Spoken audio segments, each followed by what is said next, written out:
I am Ebrima Kolley from the Gambia, West Africa. I am a staff of Edward Francis Small Teaching Hospital. I am recommended by the First Lady, Office of the First Lady from the Republic of the Gambia to come and have an intensive training program in India at the Paediatric Nursing Institute in India. In our country, there is no university or college that is training staff on ICU management. So I think this training here is our first training ever to have people that are specializing on intensive care. I think we are the second or third batch that will be adding to our other fellow groups to help improve our services in our ICU departments. But in our country, there is no specialty, there is no college that is training any specialty on ICU.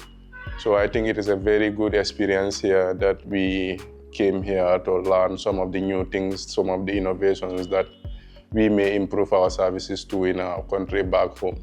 Yeah, in our country, there is only one intensive care unit. That's where we are working. So the rural areas, there is no ICU care given to any patient. So all the ICU critically ill patients have to be referred to Edward Francis Small Teaching Hospital for better management. There is no other ICU in other facilities in the rural areas or even in the urban. It's only Edward Francis Small that have an ICU. Some of the major things that we may think that can improve is one, the training that we are having. First, we need training of staffs, and secondly, we need equipments and the materials that are needed in the ICU. But I think the manpower, the education, the skills needed to operate in ICU is the key factor. So with this training, I think it will help a lot to improve our ICU.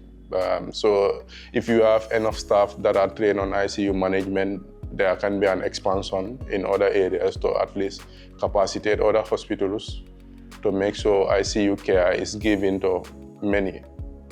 So I think skills and equipment are the things we need.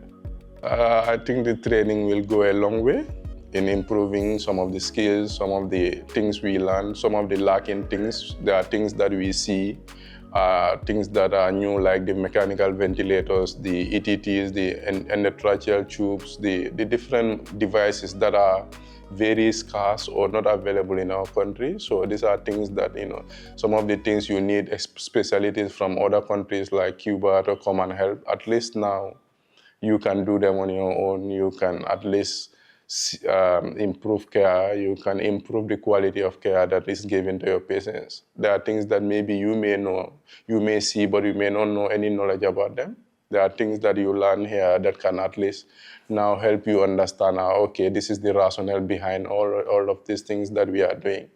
At least thank God that we have learned a lot and we are ready to at least also spread or disseminate the information or teach our fellow others that are not able to come and do this training. The area of exposures were like having first-hand information on how to operate a mechanical ventilator. What are the indicators for endotracheal tubes? Some of the emergency medications that we have never seen before. Some of the drugs available here at first hand. How they operate on their emergency unit, where you have different zones like the red, yellow, green zone that we don't have. I think there are many other things that and even the lab, there are things that we practicalize, seeing them on the lab are not available. So the education here is up to par. At least you learn, you see what you learn and practice. So it's the easiest way of learning to me. You learn what you do what you see and what you are taught, and you practice them. So at least I think that's helpful.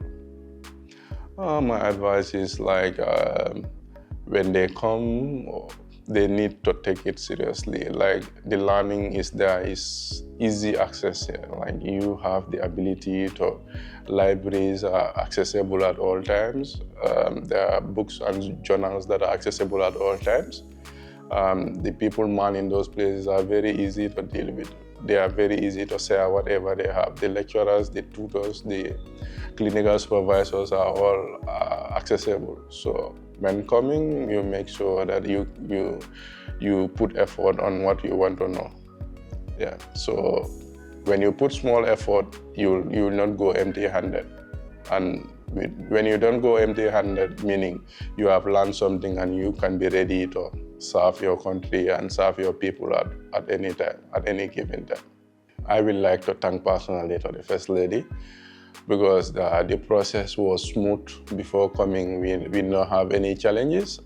And again, we will also like to thank the Merck Foundation for according us this opportunity to not just come and learn, but also the experience to see certain things and also motivate us to see that yes, health is something of a priority. Health is the priority of every nation. So to come and learn in a big nation like this and go back home to share the experience is a great achievement. We would like to thank them a lot.